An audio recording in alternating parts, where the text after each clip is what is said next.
Hello, my name is Robert Gregory and I'm an alcoholic. You should say, hello, Robert. I took my time in Alcoholics Anonymous very seriously. I'm still Bob's friend, sober and abstinent for over 10 years. It took a disaster in my life for me to realize how seriously my inability to give up the bottle was affecting those around me. I lost my wife first. I thought it was her problem, but she knew it was mine.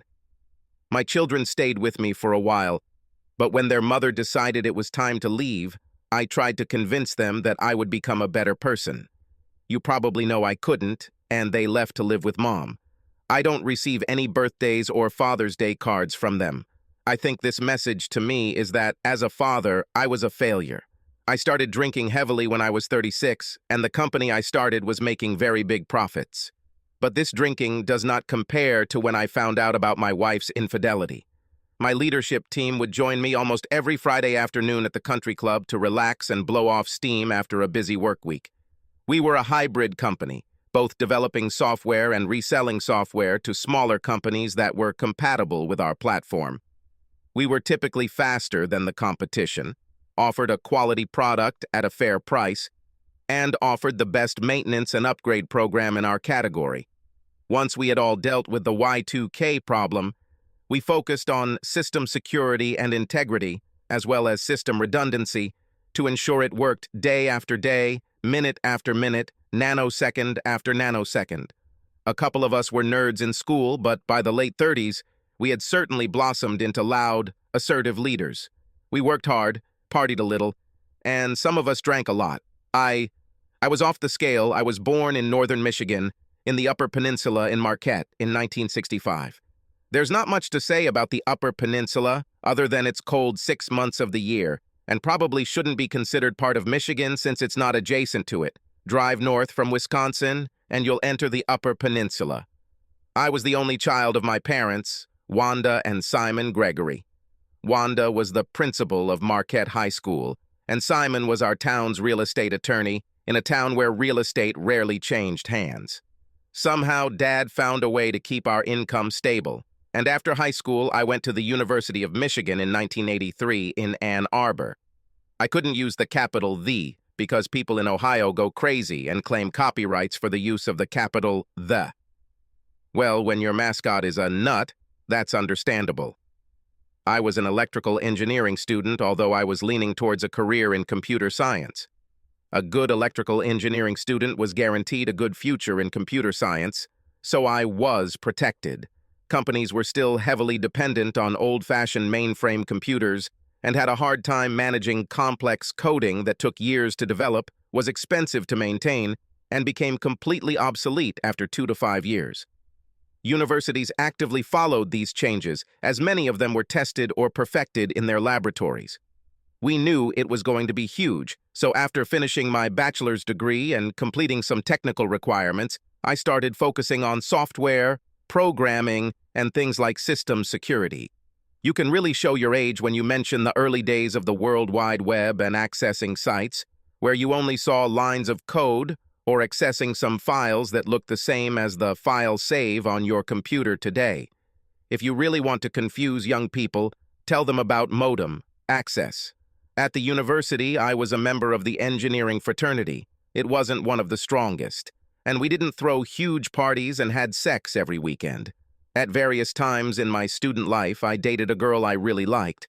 I've had steady girlfriends a couple of times, but nothing that led to engagement.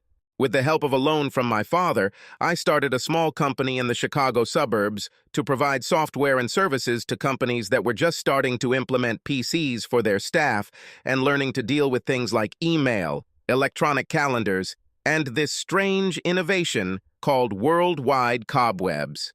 The president of a small manufacturing company came to me and asked, I was told that there is obscene content on these computers. I assured him that if it was on the computers, it was in someone else's office. He looked at me and said, "Oh, I see." I realized that he wasn't worried. He was just hoping. Yes, we all do it. Even wives. Although they won't admit it. My business brought in good money, but took up almost all of my time. I was still single and I liked the idea of having someone to share my life with. Loneliness was not my goal. I started dating this woman named Joan, and I really liked her. I received an offer to buy my business and accepted it in order to pay off my debt to my father and have some extra funds to buy a house in the future. I was hired by a startup company as the head of engineering. For what they were doing at the time, I was retrained. But for what we did 3 years later, I had to push myself. Fortunately, during this period, I asked Joan to be my wife. We got married and had our first child, just as I was brought into the executive directorate as vice president of engineering. Good salary, stock options. We weren't a public company yet, but I was told it was a path worth taking. As our products and services matured, a second child was born, this time a daughter, and my wife stopped working to raise our 2 children. As we finished preparing for Y2K, our third child was born, and life couldn't have been better. Barron's had an article about young private companies, and ours was highlighted as one of them. While it didn't initially help us sell millions of dollars worth of product, it did make some things better.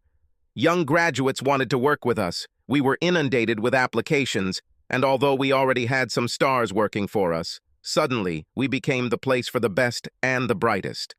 When our last child was born, I became the new senior vice president of products and services, including hardware, software, and services. Our sales were on track to reach $1 billion this year. My salary was over $1 million, and I converted my bonus into stock options. We actively talked about going public. But then 2 things happened. First of all, I became an asshole. No, not only was I an asshole sometimes, but from my morning alarm to my nightly sleep pill to knock me out, I was rude, demanding, and insensitive. It didn't come slowly. I was once a normal guy. Getting rich, yes, but not a complete jerk. Maybe it happened over the weekend. Normal in the office on a Friday afternoon and a violent tyrant from the first Monday morning. But I said 2 things, didn't I? Well, I forgot to mention that I fell in love again.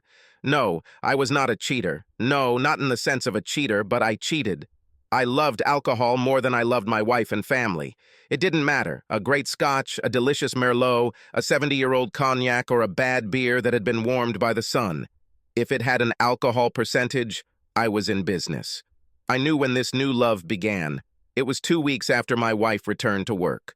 Okay, I'll take a step back from what I said. Yes, I gradually became an asshole for most people.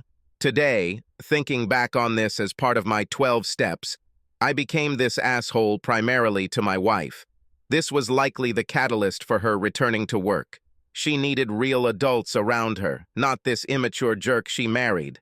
As a result, I pushed her into the arms of the first gigolo she met at work, with predictable results. She liked him a lot more than I did, and it started in 2008 and ended in 2009 when I threatened to ruin her and she backed off until she found someone else.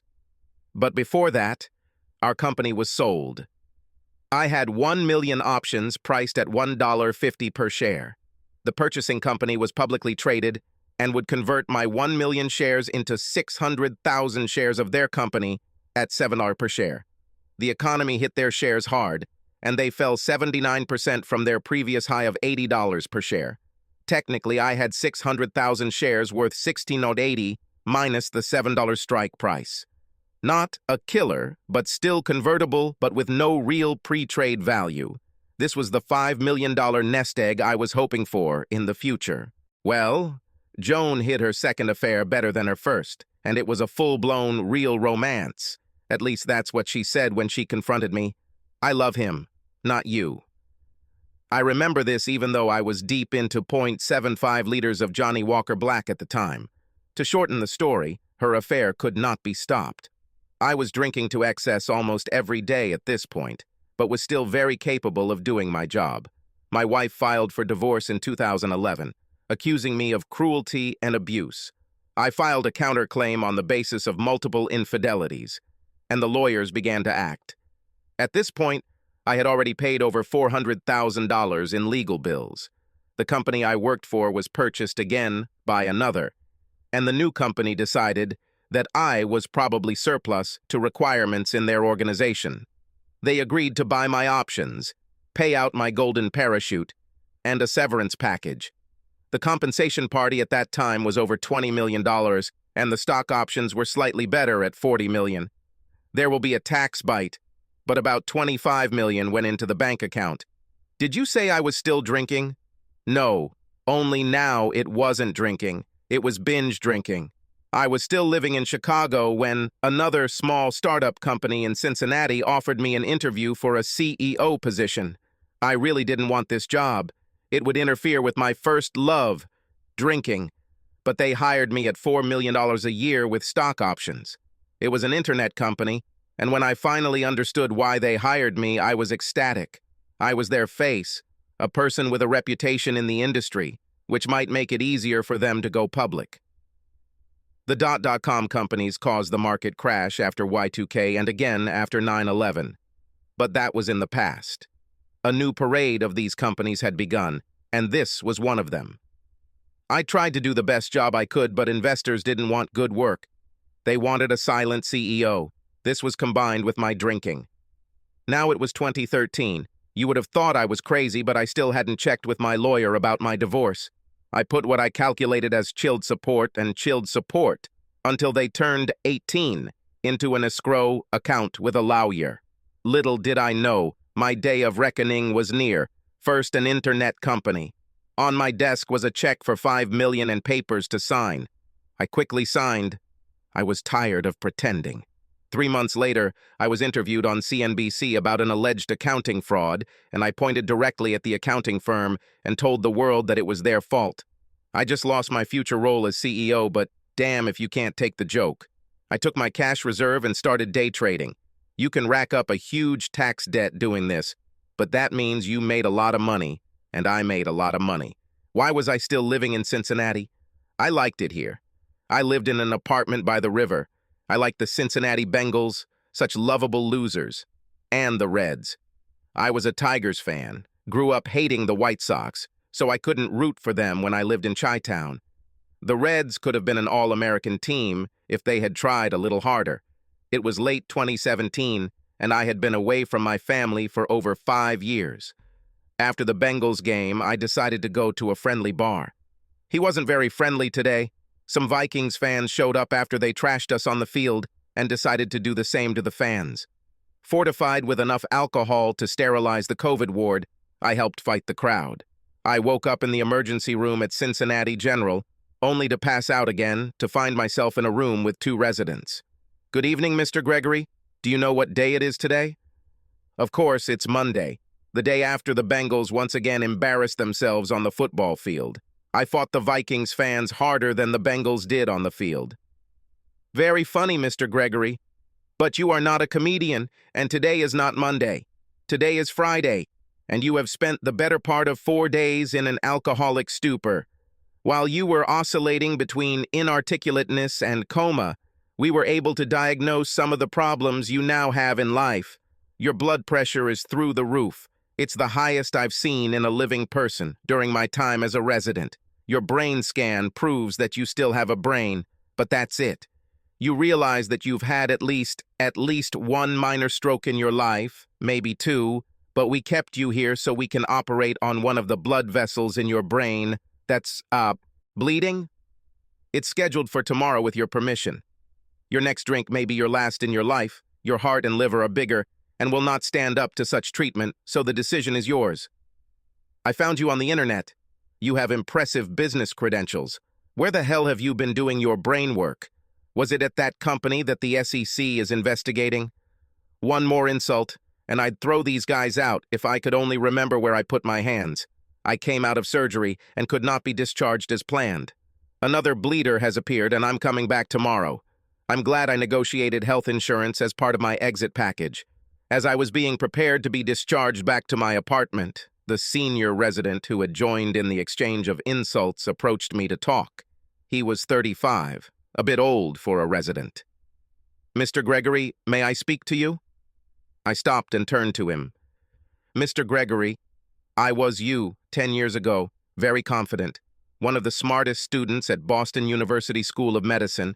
I had a wonderful residency ahead of me and was celebrating wildly as my start date approached. I was going crazy with alcohol, and he was crazy about me. I didn't complete my requirements at Boston University and lost my prestigious residency. Instead, my parents made me join AA. You know, they used to be called Alcoholics Anonymous, but now they use AA because it helps with any addictions. They changed my life. No, change that. They saved my life because I was on the road to self-destruction. Here's their brochure. They meet every Tuesday night at the Olive Street Presbyterian Church. They will save you from yourself. Save yourself, Mr. Gregory. You may not think it right now, but you are worth saving. With these words, I was sent home. I was within walking distance of my apartment and decided to walk. But I walked for 3 hours, talking to myself the whole time. I had harsh words for myself. You see, the person I hated most in this world was me. This was truly my first step on a 1,000-mile journey. It was Friday. On Tuesday, I met a former alcoholic named Ralph. He became my sponsor and friend for life. Only I didn't know that his life would be short. This happens if you have ever abused alcohol. It was 2017, and I finally felt sober in 2020. I realized that I hadn't touched a drop of alcohol since that date in 2017, but I was only now feeling in control of my urge to drink. There were thousands of moments of temptation, then hundreds, then 50, 30, 10, 1. But it was always there. I knew I was sober when I realized what a bad person I was, and realized that as part of the 12 steps, I needed to atone for my wrongdoings. I tried to apologize to everyone I had wronged, but I found the list was too long and I couldn't find most of them. I know this is a workaround, but I have decided to be generous with my wealth. I still went to AA, but also traded the stock market, and from 2019 to early 2021, it was almost impossible to go wrong. The ups and downs drove you crazy, but the trend continued to rise upward. Naomi was after taxes, almost 70 million in stocks and securities.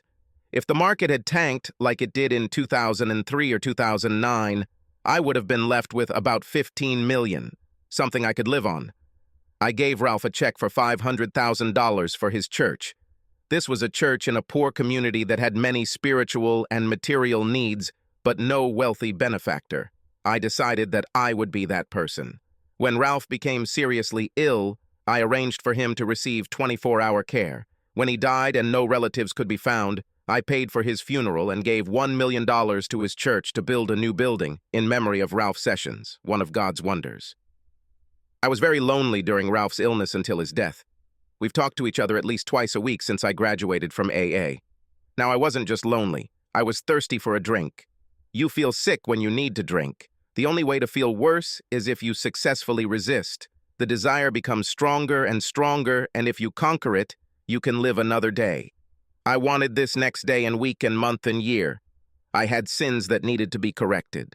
December is a terrible time for loneliness and absolute loneliness.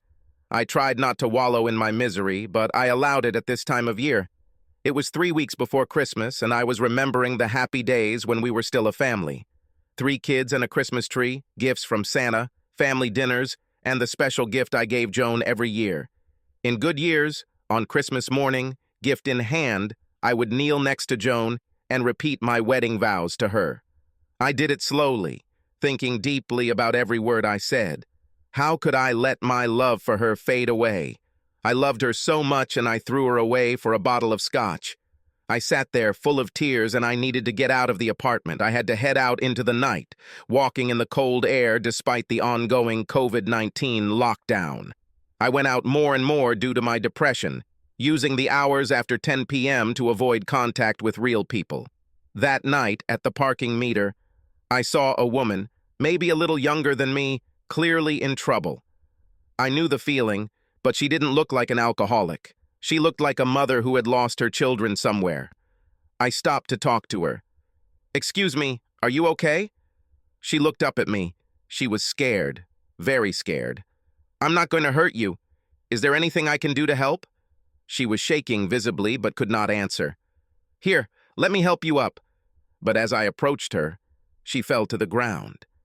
She was clearly going through some kind of medical episode.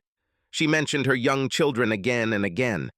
I thought she was several years younger than me, but she was talking about little children.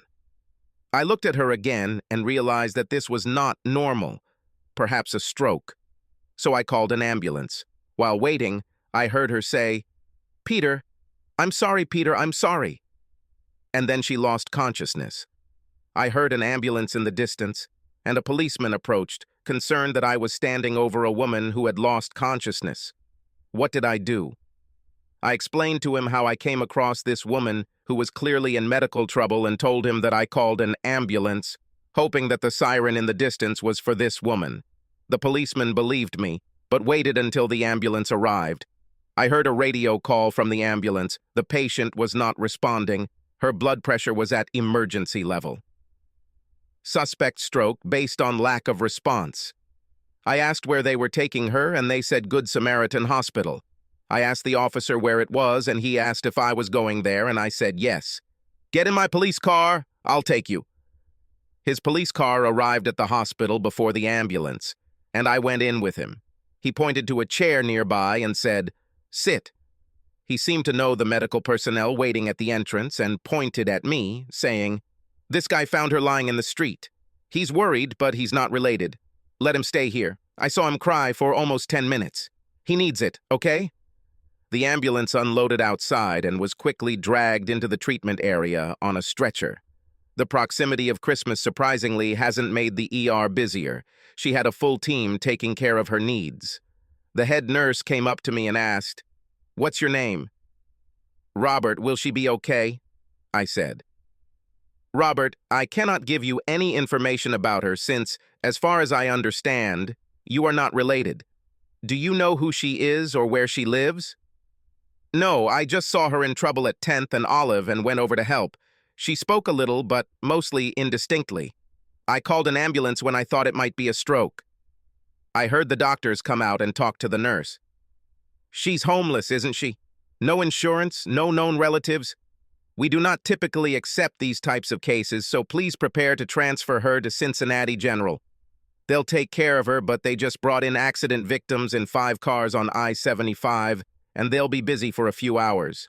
I went to the doctors and begged them, if you transfer her, she will die. My mother suffered such a stroke and survived.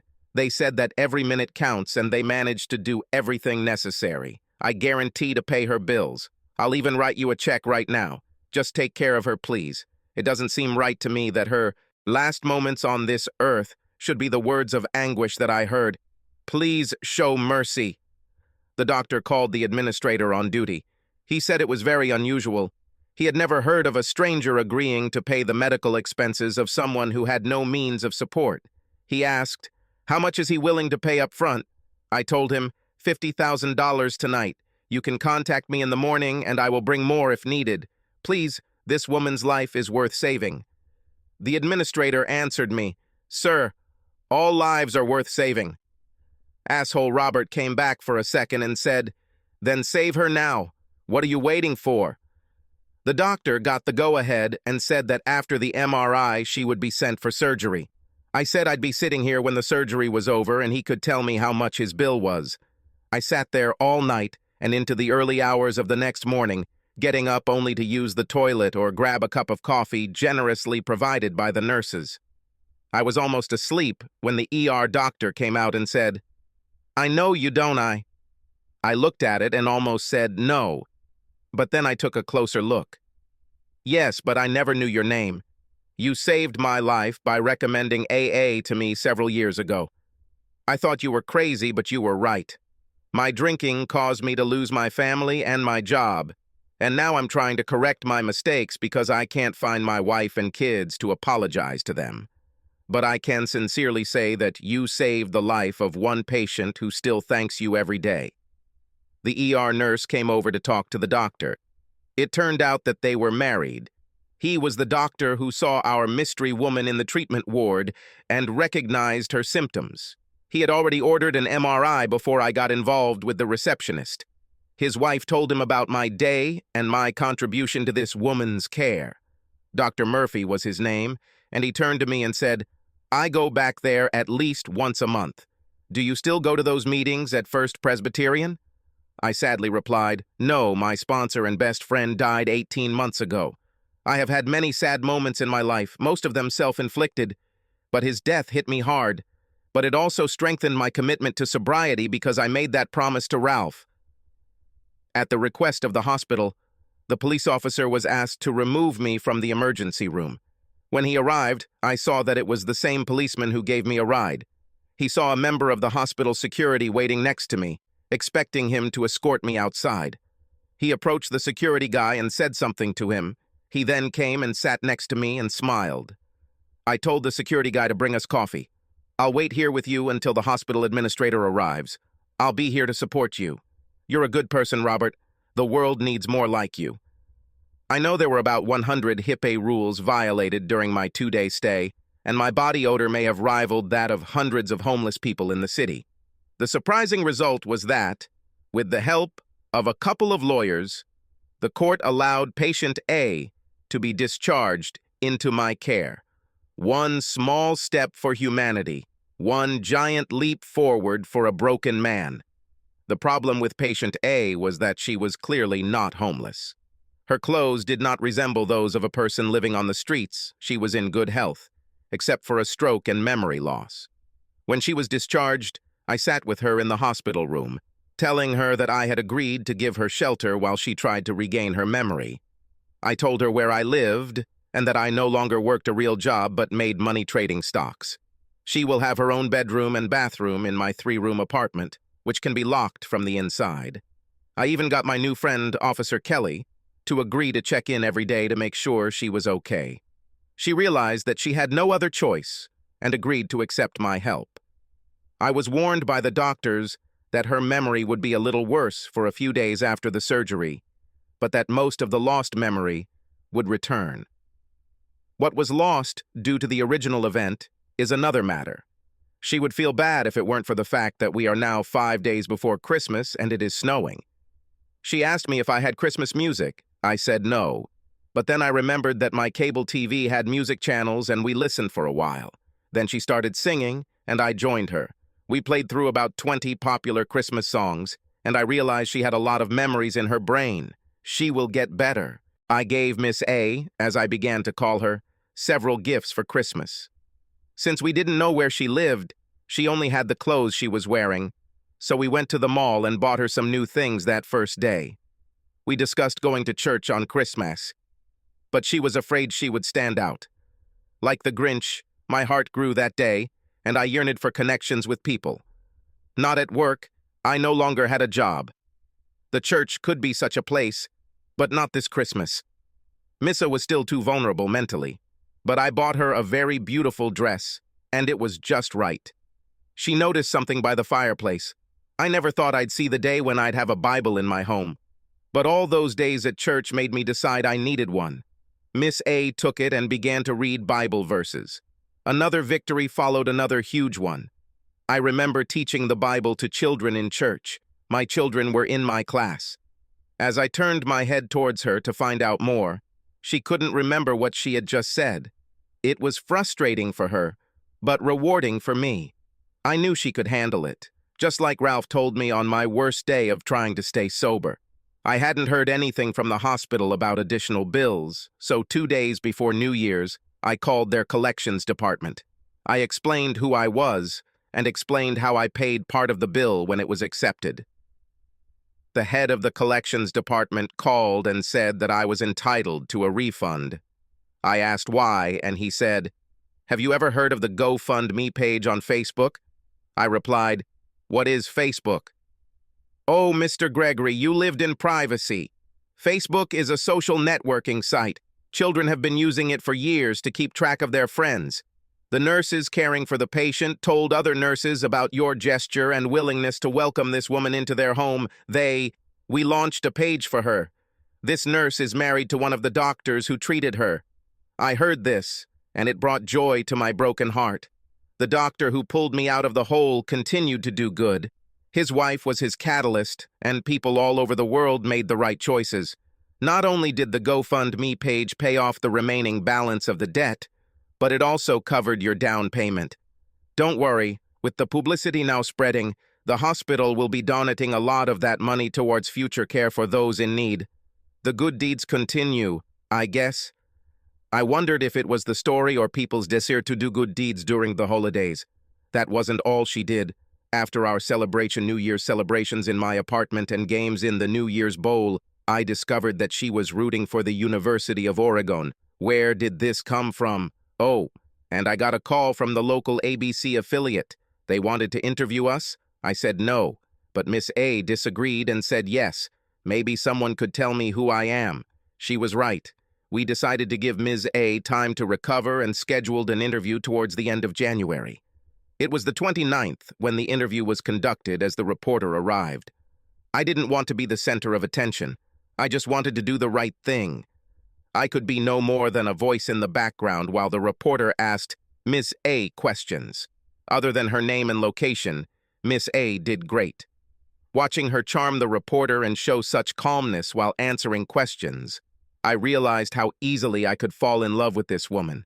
Day after day I was by her side, and our friendship grew into affection, and our affection turned into a kind of love, a love that I had not felt in over 12 years. Warm, tender kisses have become a part of our daily life. They were short kisses, but I felt the intensity of each of them. Often we slept together simply enjoying the warmth of another person. I knew that I often woke up excited in the morning, but I never let Miss A see the result of our hug. It was early March, and Ms. A was recovering more and more memories from her past, and I felt like we were on the cusp of finding out her name and where she lived when I got a call from the local ABC station. We were unaware that the network had distributed the interview for use by any national affiliate. They said a private detective agency in the Dallas area wanted to talk to Ms. A. They had a client who thought Miss A might be his 51-year-old wife. She was originally from Oregon, but moved to the Midwest with him around 1999. They divorced in 2010, and she received custody of the children, but turned to alcohol due to the pressures of work and caring for the home. Her husband regained custody in early 2012, and by 2015, she had disappeared completely, and everyone had lost track of her. Their divorce, like mine, was provoked by infidelity. They gave me a phone number to call. It was a very interesting conversation. They said a Dallas client hired them to find his ex-wife, believing she might still be in the Cincinnati area. Their detectives found an old phone number and left messages on the answering machine, but never received a response. Then a few days ago, one of their agents saw a positive story on the morning news about a woman in Cincinnati who had lost most of her memory, and a good Samaritan gave her shelter and helped her regain her memory. We thought it must be her. That's when they called the TV station. The TV station called me, and I made the call. It's time for me to have a conversation with my best friend, Miss A. Only now she has a name, and it's beautiful. Rita Collins. I will have this conversation with her in the morning, but first I called the psychologist we were working with to determine my role and how to proceed with Ms. A. He was helpful. No mass invasion of family or friends, just her husband or maybe baby for a visit, but not both at the same time. He advised me to accept that we had a connection with her and she would not easily give up this connection. Her future is in my hands. Oh God, this is too much pressure. Oh God, I need a drink. But I resisted and won this confrontation. The morning started with our usual cup of coffee. It ended with a river of tears, but I'm pretty sure that 90% of them were tears of happiness. I decided to be bold and straightforward. I told Miss A that I had potentially wonderful news. I asked her if it was possible that her name was Rita, and she immediately became worried. The psychologist said she may become anxious if something feels right and frightens her. He was absolutely right. Then I mentioned the call last night and how someone had seen the interview in another city and thought she might be the ex-wife of the man who was looking for her. He said her children were desperate to find her. I asked if she thought she could have children, and she quickly nodded her head. I then asked if the name Peter meant anything to her. She nodded again, but this time she said, "I think he's my husband," and burst into tears. Her tears flowed for over 15 minutes, and I was afraid she would become dehydrated. But we found her personality, and the people in her life really missed her and wanted to see her. I wish I could be this happy in my own life. Finally, I told her that Peter wanted to talk to her about returning to his family in Texas. I tried to look away. I was in so much pain and it was only getting worse, but I couldn't show it. I think Rita expected me to say, no, that she should stay with me, but that was the wrong answer. Her look at me was pleading, and yet I knew I couldn't. Finally, I said, Rita, the agency will set up a call with Peter. After your conversation, he can come to visit, and we will move on, okay? And again, she nodded. I called the agency to schedule a call for tomorrow. We decided that Peter would come to Cincinnati alone in 5 days. Peter was expected to arrive mid-afternoon on Thursday and return home on Sunday, barring any obstacles. As the days approached, perhaps it was the shock of discovery, but Rita remembered where she lived and worked. I was shocked that with all the publicity surrounding her memory loss, her place of work didn't put 2 and 2 together regarding her absence after 3 years of perfect attendance.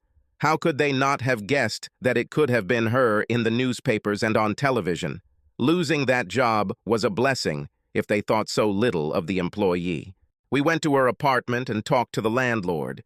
He was very understanding and reasonable. There was a new lock on the door, but he was happy to take it off and told me, now that I know she was that woman in history, tell her she doesn't have to worry about rent arrears. I told him that we would remove all of her things within 2 days and he could rent out the apartment sooner rather than later. Rita was so happy to be reunited with her clothes. It was worn out, but what was important was that it was her stuff. It was Wednesday afternoon, and Peter was due to arrive tomorrow. I saw Rita going through her things and saw a photo of Peter. He was very handsome. Then I saw pictures of her children and how adorable they were. We started talking, and I told her my story about Joan and how we fell in love, how I fell in love with work and then with alcohol, and how it ruined our relationship. I did not accuse Joan of infidelity to Rita during this time of our communication. That night, knowing that tomorrow the world would change, we were as close as lovers, but I could not cross this border. Rita stroked my face, thanking me for my kindness. We also talked about memories of our spouses. She remembered the good times. I wanted to remember them, but that night there were only bad moments in my head. The night had already been long, and Rita leaned over to wish me good night. We've done this almost every night for the last 4 months, but tonight it was different. It scared me. I couldn't remember the kiss being so tender, and I started crying and having trouble breathing. I told Rita that she meant more to me than anyone in my past, but I knew that it was like a mother caring for a child, and not like the love of a husband and wife. She turned to me and said, "You protected and supported me during a dark time in my life. Today is the happiest day of my life. Despite the birth of my children, I am as happy as I was on my wedding day in 1993. June 17, 1993, 28 years ago. I was still crying and wondering what I had just heard. You said your wedding day was June 17th, 1993? Yes. Even after my divorce, I celebrated June 17th as a holy day in the Christian faith. We vowed to love each other to death. I know I failed, but I will give my organs another chance. Rita, your wedding date was the date of my wedding. I think it's more than a coincidence that our paths crossed. Between karma and destiny, we will always have our connection." Peter arrived a little late. It was almost 3 p.m. when he arrived and knocked on the door. I let Rita respond, and any questions I had were resolved by their reaction. They wouldn't need me today. I introduced myself to Peter, asked if they needed anything, and then said, "I see you know each other. Here is my mobile phone number. Call me if you want me to bring you some takeout." For a moment, I wondered if it was a mistake. They had been separated for years. Could I trust him? Was he good enough for my dear Rita? I needed to stop thinking like that. I got back to my apartment around 10:30 p.m. I recognized the smell, and it was wonderful. It was the smell of a beautiful reconciliation, and I was so happy for Rita. Her stroke was caused in part by agony over the loss of her family. Within half a day, Peter and Rita revowed their love, which somehow went off the rails. I will be alone again, but at least for a while it will be happy loneliness. When it was time for Peter to leave on Sunday, they announced their intentions. "Robert, Peter asked me to come home with him. In that short time, he reminded me that he still loved me and I still loved him. We are going to move me back to the Dallas area so I can rejoin my family. I'm very afraid, but it wouldn't be possible if you haven't been with me these months. Peter will be back next week, and we will load my things into the rental truck and head out. I want to spend the last days with you before he returns. I want to say goodbye until he comes back." He said I was more than he could ever repay. I thought about that comment. Was he inviting me to have sex with his wife? Or he assumed that we had already been doing this for months? I doubled down on my decision. She is a wonderful woman, but nothing should stand in the way of their reconciliation. Peter's return was too fast, but I knew that within minutes I would lose the second woman I truly loved. But the truck was loaded and ready to leave. Peter hugged me and said, "Thank you for saving us. I already lost her, but I would be destroyed if she died." Rita hugged me long and tightly. I didn't think this little woman could have such power. She said something about a message on the phone and handed me a piece of paper. I quickly looked at it and didn't understand what it meant. I put it in my wallet for later. I helped her into the cab of the rental truck, blew her a kiss, and they headed toward Dallas, Texas. 10 minutes later, my cell phone rang. It was a new number. It was Rita. She called me to say, "I know we will see each other again. I wish you all the best and the love of your family once again in your life." The truck was long gone, and as I walked back to my apartment, I whispered, "I can only wish. Ralph, can you perform another miracle? I don't think so." Since it was spring, I heard thunder. Of course, I saw lightning too. "Is that you, Ralph?" I laughed. And another flash immediately followed. Dallas, Texas, June 25th, 2021. Rita was still beaming after being reunited with her family. She had been home, yes, her actual home, for about 10 weeks. Peter smiled again. Her children told her that seeing him smile in all the years of her absence was rare. Yes, her infidelity had hit him hard, and the girls still harbored some resentment toward her. But seeing their father's smile, they knew that forgiveness had begun. Today is a special day. After they worked through the issues of their reunion, Peter decided to throw a party for the neighbors. Rita had the opportunity to meet neighbors with whom Pete and the children had been friends for 12 years. Of course, not all of them lived here for so long. The limited turnover of homes in this desirable area meant that new people were easy to recognize. As the families started arriving, Rita was overwhelmed trying to remember the names. Most came as families, but one family, a woman with 3 grown children, all college age or older, came inside and was greeted warmly by Peter. Peter explained to me that she told him that she was a widow who had lost her husband 10 years ago. She was sad to talk about him. He was an alcoholic. "Pete, I want to get to know her better. She has sad eyes. I know that look. It's been mine for the last 10 years. Maybe I can pay Robert's kindness forward." With Pete's full agreement, Rita began to become friends with Joan. Joan's youngest son was 11 years old when he lost his father. His name was Greg. Now, 21, he's in his senior year at Texas A&M. The second boy, Peter, is 23, graduated from Texas Tech with an engineering degree, and recently got a job with an oil exploration company. Her daughter, Sarah, was an accountant and was married with a 12-month-old girl and a husband named Roger. Rita learned a lot about Joan's past during their almost daily conversations. By mid-August, they had become such close friends that all barriers were removed and both began to tell the truth about their past.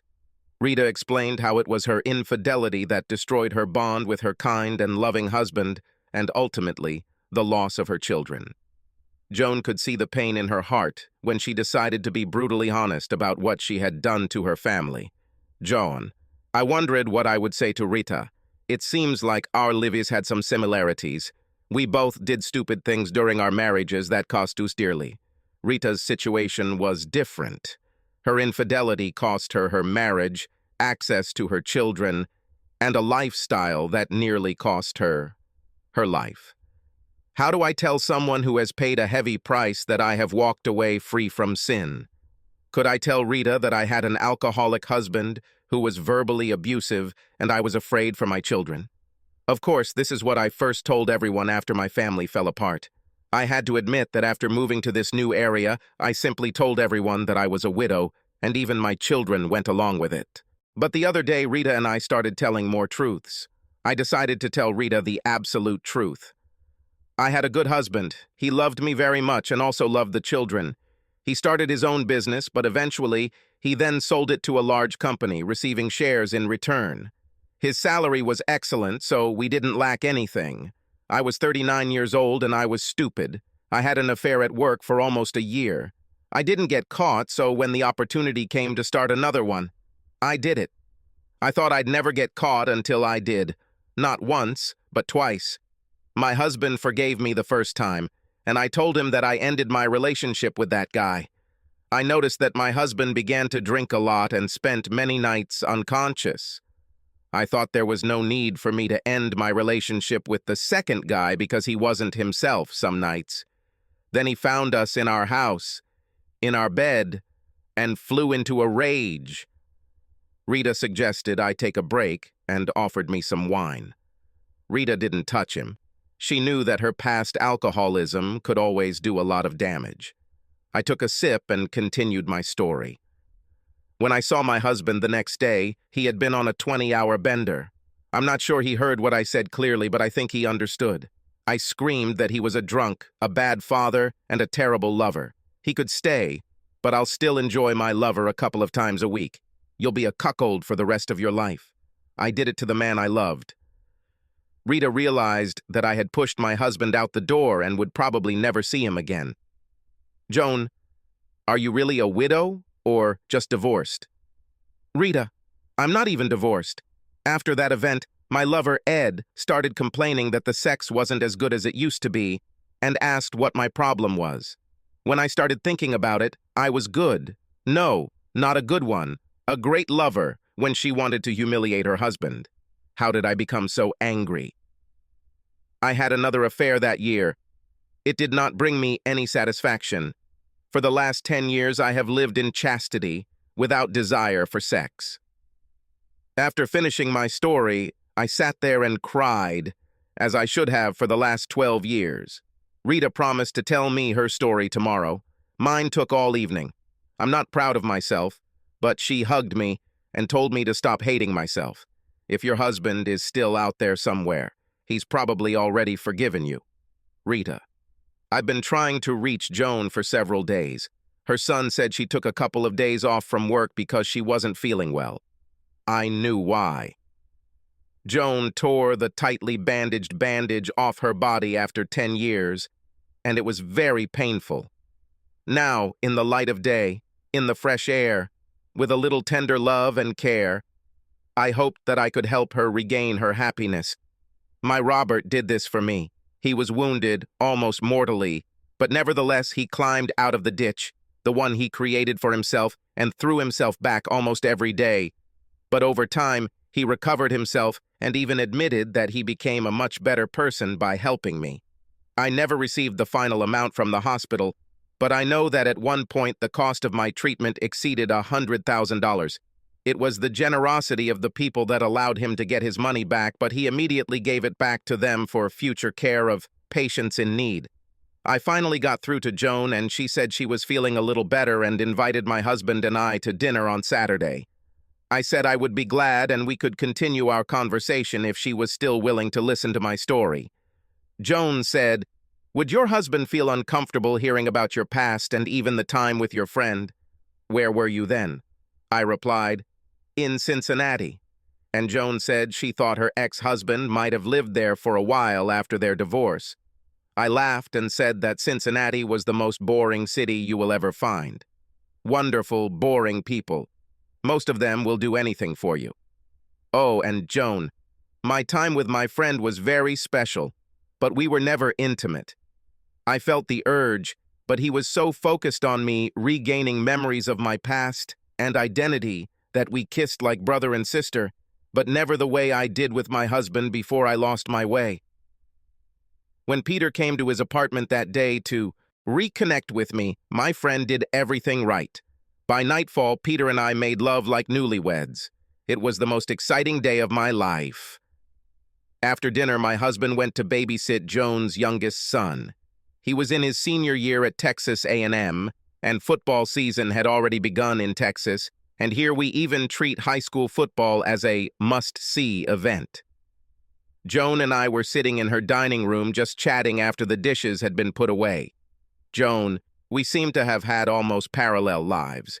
It was so strange to discover that we were almost the same age and had similar experiences as children, and probably became stupid at about the same time. My marriage to Peter was wonderful, and we were happy. We had 2 kids, both girls, and you have 2 boys and a girl. I was never a big party girl in college, but I worked in an office where the women created their own sisterhood and found ways to have a little fun. I had to know this because in my first year of work, 2 of our co-workers got divorced. But then we just knew that the husband did something bad. Those girls who were with you and kissed other guys at after-work events must have caught them. Well, I was the oldest. I think I was 38 at the time. And a guy transferred to our office from Chicago, and I thought he was just cute. He was 33 and unmarried, or so he said. Turns out he was my age and married, but his wife had to stay in Chicago until the house was sold and the school year was over, both for the kids and for her job as a teacher. Well, once I started, and even after I found out what a liar Russ was, I continued. Peter found out, confronted me, and gave me an ultimatum: never again. I agreed and then went to look for another Russ. My drinking got worse, and girls' nights out after work became an almost daily occurrence. Peter got angry one night, hired a babysitter for the kids, and came to a bar he thought I had been to. He got it right at the wrong time. I found my new stallion, just he was supposed to be a one-night stand, and I had my legs spread in the back seat of his car when Peter found me. All he did was take a couple of photos of me at the crime scene and headed home. 2 weeks later, I was served with a petition for divorce, and after about 4 months, I went to court. I was a cheater, and he became deceived. The court system was typical of Cincinnati. As the pilots would say when you landed there, "Ladies and gentlemen, you just landed at Greater Cincinnati Airport. Please set your watches back 20 years. I was happy. I got the kids, the house, and most of Peter's checks, $2,500 a month for child support and maintenance. Lots of parting gifts for my acts of infidelity. These checks, coming like clockwork, in addition to my salary, made me so happy that I started drinking even more. Almost 2 years after that, Peter's parents filed a complaint with the Child Welfare Agency, and they began to investigate me. They told me to improve, or they would have to take action. I'm very embarrassed about what I have to say next, but I have to be honest. There was the next time, 4 months later, I went out after work, got very drunk, and went with the guy to his house. After we had sex, I passed out and woke up at 9 a.m. the next day. It took me until the afternoon before my head cleared before I remembered my children. When I got home, Peter's parents had already taken them in, and a restraining order was issued against me from coming within 500 feet of their house. Peter requested an emergency hearing in family court, and my custody was revoked. Alimony and maintenance were stopped, and the house was returned to my husband. The only thing worse that could happen to me, and it did. After 4 months, I was fired from my job due to excessive absenteeism. It was written on the dismissal paper. In fact, I was caught drunk at work. Strange, no one told me that my family had moved to Dallas. My husband's company moved from the Cincinnati area because they acquired a distribution network that was very strong in the Southeast and Southwest United States, and the airport service was much better than in Cincinnati after Delta gave up its hub status. So I found another job for about half the salary of my previous job and continued drinking. Only instead of drinking in bars, I drank at home. Instead of Bombay Sapphire, I drank Gilbay's and bought it in 1.75-liter bottles. My binges usually lasted about 10 days. I thought I had hit rock bottom when I started meeting guys for good food and sex. The love component didn't bother me. I was completely humiliated by the time a year had passed and decided to stop trading sex for dinner at Applebee's. But the drinking always continued until I had my first episode of acute alcoholism. Memory loss. Quite severe, no short-term memory, classic symptoms of a blackout, and I began to give up alcohol. I've been sober for almost 2 years. Yes, I still had a drink or two from time to time, but rarely and always in moderation. At least that's what I thought, until that man I was telling you about found me wandering down the street, muttering to myself and trying to figure out who I was. I would probably still be in a mental hospital in Cincinnati if it weren't for him. He assumed I was having a strokey, and being also a recovering addict, knew it was likely a result of my days of excessive drinking. I had no insurance, no hospital would take me, but the ambulance took me to Good Samaritan, and this man stayed with me. When the hospital said they were going to transfer me because I was an insolvent patient, he took out his checkbook and wrote the hospital a check for $50,000. He gave them a heads up to wait until they confirmed he could cover it when the neurosurgeon came over and asked the nurses to take me back to the medical ward in the emergency room.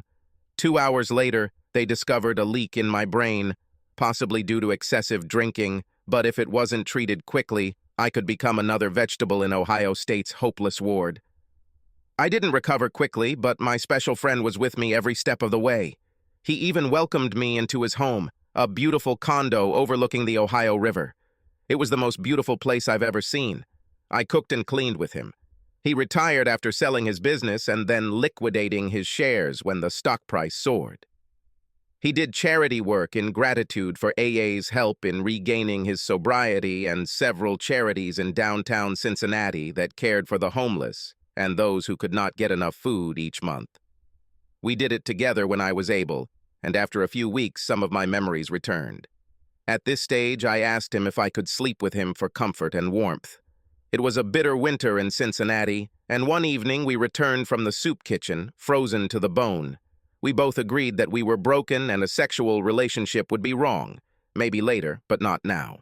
I was able to learn his full story, including his alcoholism, his abandonment of his family, and the shame he felt for his actions. A few weeks after New Year's, a television station asked if I would be willing to do an interview. They said that someone might recognize me and this would help me regain my memory. My friend didn't want to do this. I realized that he did not want to appear in public doing a good deed. But he agreed because he knew it could be good if someone saw my face as part of the story. Nothing came of it in Cincinnati, but it appears that some ABC affiliates, including the one in Dallas, aired the story on their morning newscast. You know, now I remember that he once asked me if I knew what the phone number was. When he said it, I had no idea. Then he said I was saying it in my sleep and repeating it as if I was on the phone with someone and repeating it so I could call them back. Looks like I did this 3 nights in a row. I didn't think about it anymore. And he didn't ask either. He remembered it again when our ABC station gave him a number to call. Since I wasn't working, my friend said he had enough money for both of us to live on. I repaid him by running errands. One day I went shopping and returned almost 2 hours later. My friend met me at the door and said, "Rita, we need to talk." I was scared to death. "What have I done? Please don't kick me out. I'm still so vulnerable." We went to sit down, but I started shaking, almost convulsing, and crying sobs.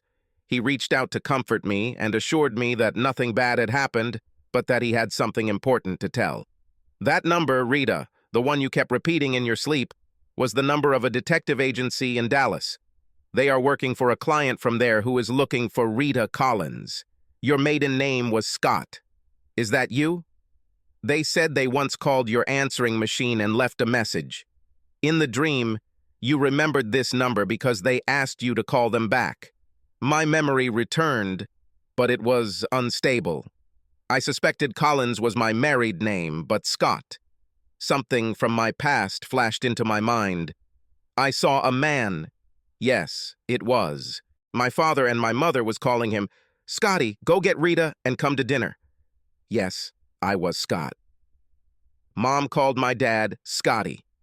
My friend said he was pretty sure it was true and had already told the agency that he thought he knew where she was and who she was.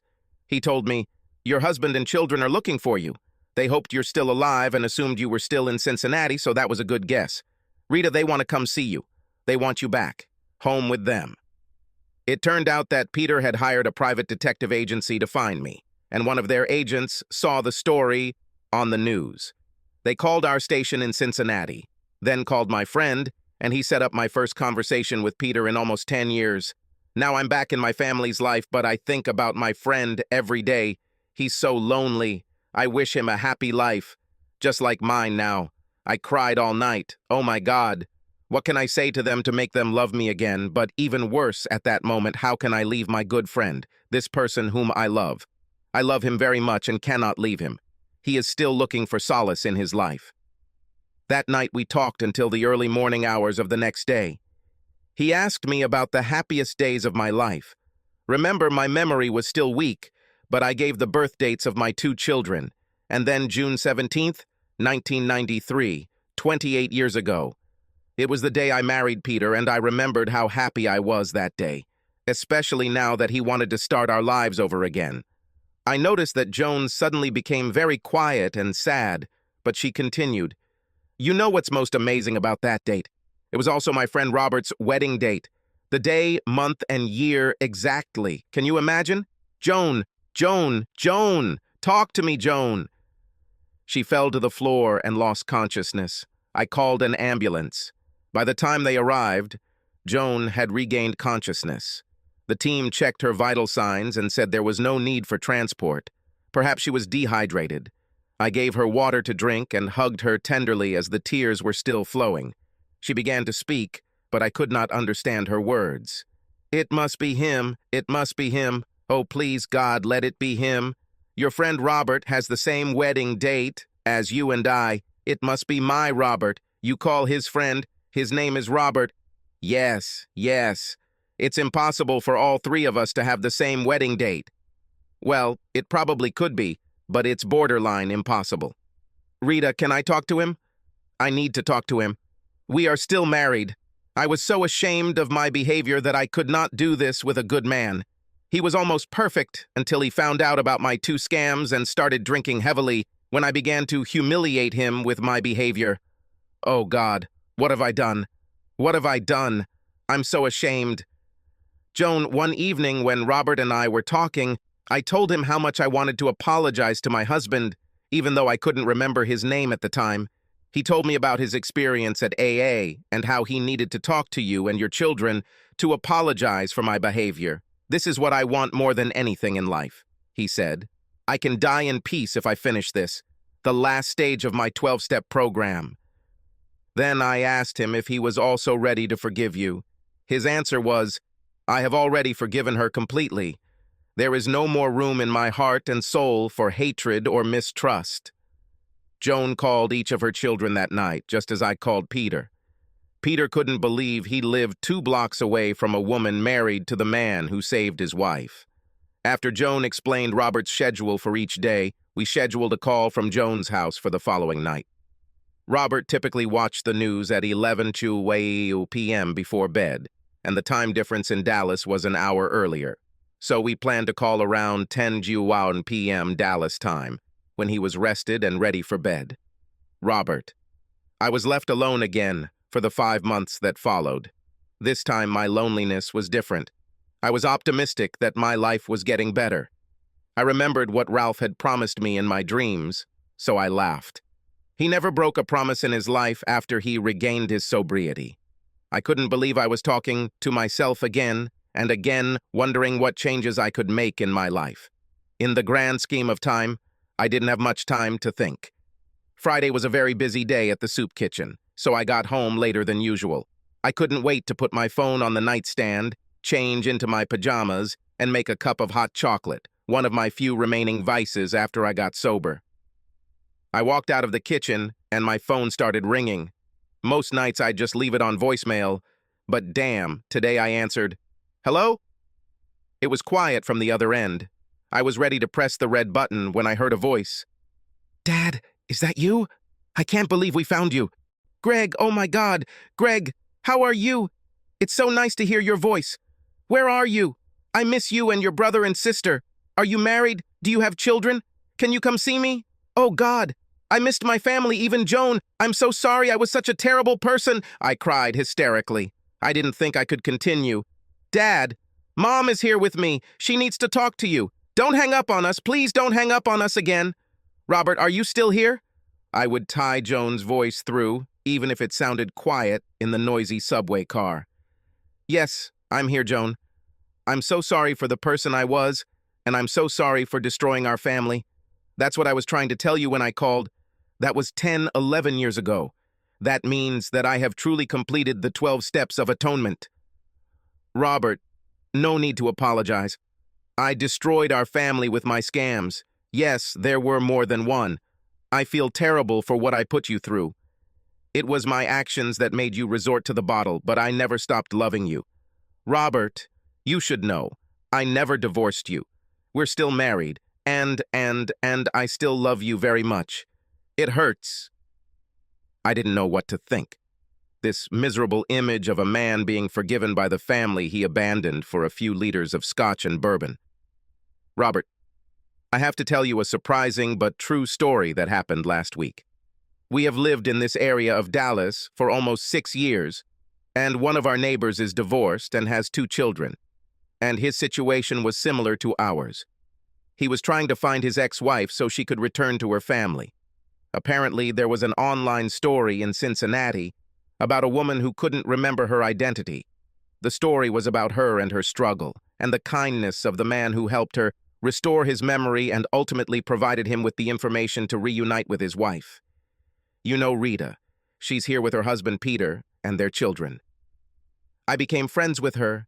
She kept telling me about her special, wonderful man, how she loved him as much as she loved her ex-husband and knew he was so depressed when she left. Then she told me the most amazing thing. You know, she said, my wedding and his wedding were on the exact same day, June 17th, 1993. Our anniversary. Robert, it was your Rita. She lives 2 blocks from us. When I screamed that you were my husband, she gave me your phone number. I couldn't catch my breath. How could this happen? It was like a 330 million shot. I didn't deserve this. I have sinned so many times. I am still afraid to enter church even though I have restored the faith of my childhood. I still have the piece of paper she left me. I just took it out of my wallet 2 days ago. I can't understand why she wrote. Ralph called and said all is forgiven in heaven and on earth. My thoughts were a mess. I didn't know what to say next. Tears flowed from my eyes so quickly that I formed a puddle on the chair I was sitting on. I think all I said was, Joan, can I please come home? I need you and the kids, please. 2 days later, I was on an American Airlines flight to Dallas. My thoughts were still confused. I couldn't concentrate. I couldn't even remember how old my children were. I know they're probably done with school by now. Well, maybe not. I took out my diary, which I put in the front seat pocket. Let's see. It's 2021, and my oldest daughter was born in 1993, so she's 28. My oldest son was born in 1996, so he's 25, and my youngest was born in 2000. Yes, I remember the day he was born, the day he was borners, and I thought the election would be discussed until he went to kindergarten. I might be able to see him graduate from college. I thought the flight took forever, maybe 20 hours to get there. Time passed too slowly. Then, as the plane approached Dallas, time began to speed up. I wasn't ready for this. This is just a ploy to embarrass me. What will I do? How can I show my face? Will they be disappointed with me? Will they ultimately decide it was a bad idea? I started having a panic attack. Then I heard a quiet voice. It was Ralph. Robert, I told you that all is forgiven in heaven and on earth. Live the life you deserve. You are a good man, Robert, and I will be glad to meet you here when your day comes. But that is not now. Live yours. Life to the fullest. Accept your well-deserved reward on earth. All I know is that I am now with my wife and 3 children, 2 of whom are married, and my granddaughter, and will be attending my youngest son's graduation from Texas A&M in May, as well as his nomination ceremony. Life really is good. Oh, my little granddaughter is calling. See you later. Because it matters, for your reference, the 12 steps, as described in the original Big Book and presented by AA, are as follows. 1. Admitting powerlessness over addiction. 2. Believing that a higher power can help. 3. The decision to surrender control to a higher power. 4. Compilation of personal inventory. 5. Admitting to a higher power, yourself and another person, the mistakes you have made. 6. Willingness to allow a higher power to correct any character flaws. 7. Request to a higher power to remove these shortcomings. 8. Making a list of wrongs done to others and being willing to correct those wrongs. 9. Compensation for damages to those who were wronged, if it does not cause them harm. 10. Continue to maintain personal inventory and admit mistakes when they are made. 11. The desire for enlightenment and connection with a higher power through prayer and meditation. 12. Passing on the message of the 12 steps to others in need. Subscribe to our channel so that your second chaff doesn't cheat on you, and go ahead and listen to the next story, because this story is nothing compared to the next one. If you're under 18, don't even think about listening to the next one.